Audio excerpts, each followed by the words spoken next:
عبادت ہمیں دینی ہے، کچھ اس کے اصول ہیں اور کچھ اپنی وشیز کے اوپر ہوتی ہیں۔ میں اپنے اکثر حضرات کو کہتا ہوں، جس طرح ابھی میں نے کہا اللہ سے تجارت کر لیجئے، اگر آپ کی ویکلی، منتھلی یا کوئی ڈیلی ارننگ کا ذریعہ ہے، کسی کی اپنی دکان ہے، روز کی ارننگ ہوتی ہے، روز کی اسپینڈنگ ہوتی ہے، کوشش کیجئے وہ جو روز کی ارننگ ہو، اس ارننگ کو لینے کے بعد سب سے پہلے اللہ کے نام کے لیے کچھ نکال دیجیے، مسجد کے لیے، وہ ہوتا ہے عطیہ۔ اللہ کے گھر میں زکوٰۃ خراب نہیں لگ سکتی، وہاں عطیہ لگے گا۔ دوسرے نمبر پر سے اس میں سے کچھ حصہ نکال دیجیے زکوٰۃ کے لیے۔ یہ تو وہ بات ہوگی اپنے وش پہ ہے، کیونکہ اصول میں نہیں آتا۔ اللہ سے جب آپ اصول سے ہٹ کے سودا کریں گے تو اللہ پاک سے اپنے اصول سے ہٹ کے آپ کو عطا فرمائیں گے۔ اللہ سے آپ اصول کی سودے باتیں کریں گے تو آپ کو اصول کے مطابق ملے گا۔ ڈیلی کی اگر ارننگ ہے، ویکلی ہے، منتھلی ہے، آپ یہ کر کے دیکھ لیجیے کہ پہلے اللہ کے نام کا نکالیں، مسجد کے لیے، زکوٰۃ کے لیے۔ اللہ غیرت مند ہے، ایک دے تو اللہ پاک دنیا میں لوٹا کے کم از کم 10 گنا بڑھا کے دیتے ہیں، اور اس کو 700 گنا تک بڑھا سکتے ہیں۔ آخرت کو تو پھر حساب الگ ہے۔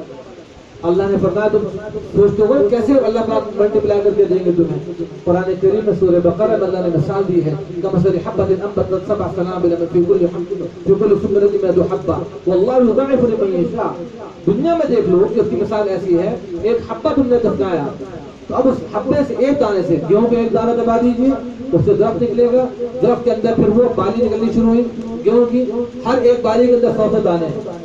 معلوم ہوا کہ ایک گیہوں کے دانے سے اللہ نے 700 دانے یہی نکال کے دکھا دیے۔ فرماتے جب ایک بیج سے میں اتنے بیج نکال کے تمہیں دنیا میں دے سکتا ہوں تو آخرت میں تمہاری نعمتوں کو اور بہت بڑھا کے دے سکتا ہوں۔ تو اسی طرح 1000 آپ دیں گے، اللہ پاک آپ کو پلٹ کے کہیں نہ کہیں سے 10,000 دیں گے، لاکھ بھی دے سکتے ہیں۔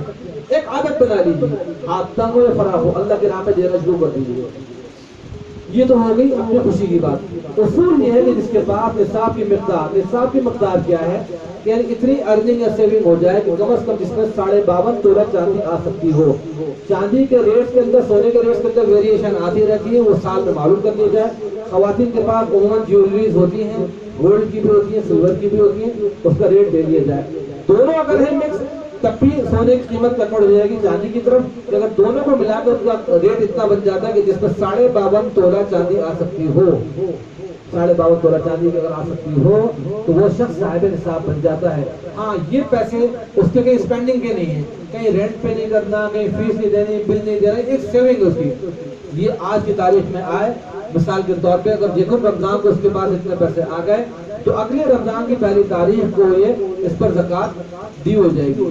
اچھا ڈیو تو اس کے بعد اس وقت ہو گئی جس وقت اس کے پاس یہ پیسے آ گئے، 50,000 سمجھ لیجیے، سپوز کہ 50,000 اس کے پاس آ گئے، سارے اخراجات پورے کرنے کے بعد یہ سیونگ ہے، تو اب اس پہ زکوٰۃ تو ڈن ہو گئی کہ صاحب نصاب ہو گیا۔ ڈیو ہوگی اس کے 1 سال بعد، جو سال جب گزر جائے گا اس کو کہتے ہیں عربی میں حولان حول، یعنی سرکولیشن، یہ پوری 1 ایئر سرکولیشن، حولان حول ہو گیا کہ اگر اس کی سرکولیشن ہو جاتی ہے، 1 سال تک یہ سرکولیٹ کرتا ہے، اس پہ اپ اینڈ ڈاؤن ہو رہا ہے، یہ 50,000 سے 60 ہوئے، 60 سے 1 لاکھ ہوئے، 1 لاکھ سے 5 لاکھ ہوئے، 5 لاکھ سے 2 لاکھ ہو گئے، 2 سے 3 ہو گئے، یہ اپ اینڈ ڈاؤن چل رہا ہے پورا۔ اب اگلے سال رمضان میں پہلی پہ جا کے معلوم ہوا کہ جو آج 50,000 تھا پہلی کو، اگلے سال وہ آپ کے پاس 3 لاکھ ہے، بیچ میں آپ نے 10 لاکھ کمائے کھائے، تو ایٹ دی اینڈ آپ کے پاس جب 3 لاکھ ہے تو 3 لاکھ کے اوپر آپ تقریباً 2,500 کے حساب سے آپ زکوٰۃ ادا کریں گے۔ 2,500 5 ہوگا 6 7 7,500 روپے، 3 لاکھ کے اوپر آپ دیں گے، یعنی 1 لاکھ روپے کے اوپر 2,500 روپے زکوٰۃ کی بنتی ہے۔ پھر اس میں بھی اللہ کی طرف سے نرمی ہے، اگر آپ کے پاس 5 لاکھ روپے ہیں اور 5 میں آپ 2 لاکھ کے مقروض ہیں تو 2 لاکھ آپ کے مائنس ہو جائیں گے، آپ کو صرف 3 لاکھ کی زکوٰۃ دینی ہوگی، 3 لاکھ کے آپ زکوٰۃ کے پابند ہوں گے، باقی آپ سے مائنس ہے۔ زکوٰۃ آپ کیش بھی دے سکتے ہیں، پیسے بھی دے سکتے ہیں، پیسے کے ساتھ ساتھ آپ اس کو اناج بھی دے سکتے ہیں، کپڑے بھی دے سکتے ہیں، کوئی بھی آلٹرنیٹ دے سکتے ہیں، اس میں کوئی حرج نہیں۔ زکوٰۃ کو دیتے وقت آپ کی نیت کا ہونا ضروری ہے کہ آپ کی نیت ہو، لیکن اس کو بتانا ضروری نہیں کہ میں زکوٰۃ دے رہا ہوں۔ ہاں اس کا مستحق زکوٰۃ ہونا ضروری ہے۔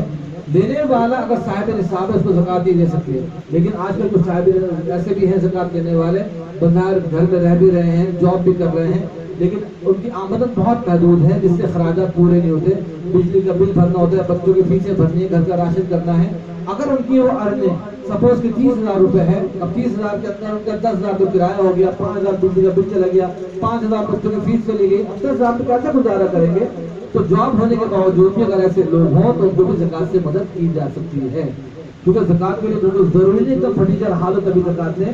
کہ اس مہنگائی کے زمانے میں بجلی کا بل, تعلیم, اخراجات یہ سب اتنے ہیں کہ تمام کو تھوڑا کرنا مشکل ہو جاتا ہے. تو اگر آپ کو فیملی میں کسی کا اندازہ ہو تو اس کی آپ ہیلپ کر سکتے ہیں. ہاں یہ کوشش کیجیے جس پر مدد کر رہے ہیں وہ مہذب ہو, کہ بار بار آپ کو شاید نہ کریں کہ یہ مسئلے مسائل نہ ہو. اس کے مطابق آپ اس کو زکات دے سکتے ہیں, کپڑے دے سکتے ہیں, جوتے دے سکتے ہیں, کسی کا میڈیسن دلوا سکتے ہیں, لیکن شرط یہ کہ آپ اس کو مالک بنا دیں, اس کے ہاتھ میں دے دیں. ایسا نہ ہو کہ مثال کے طور پہ کسی کو ہاسپٹلائز کیا گیا, اب آپ نے اس کا بل ڈائریکٹ وہاں وقت پے کر دیا, یہ نہ کریں بلکہ اس کو دے دیں, یہ پے کر دیں, اس کے ہاتھ میں دفعہ چیز کری جائے تو پھر یہ زکات ادا ہو جاتی ہے. زکات اچھے لوگوں میں دیں. یہ جو مختلف ادارے ہیں NGOs وغیرہ جو دنیا داروں کی, اس کا تھوڑا اوائڈ کریں, کیونکہ ان میں وہ سارا ایک فنڈ مکس ہو جاتا ہے, کچھ پتہ نہیں لگتا. بہت سے سنگر بھی ڈونیشن لینے کھڑے ہوتے ہیں, بہت سے دیگر ادارے بھی, لیکن علماء بتاتے ہیں اس میں احتیاط کی جائے کہ پھر وہ صحیح پرپز پہ لگا رہے نہیں لگا رہے یہ پتہ نہیں ہوتا. تو اس میں بھی بڑا دیکھ بھال کے زکات ادا کی جائے, چونکہ عبادت ہے, صحیح مصرف میں ادا ہو. ہم نے بھی ایک چھوٹے سے اپنے مرکز عارفی بنا رکھے ہیں, بہت محدود پیمانے پر. الحمدللہ اس کے ذریعے بھی تھوڑی تھوڑی جو خدمت چلتی رہتی ہے. اس کے لیے دعا بھی کیجیے, اور جو زکات خیرات کے ذریعے کسی مدد کرنا چاہے تو وہ اس میں بھی شامل ہو سکتے ہیں, دے سکتے ہیں.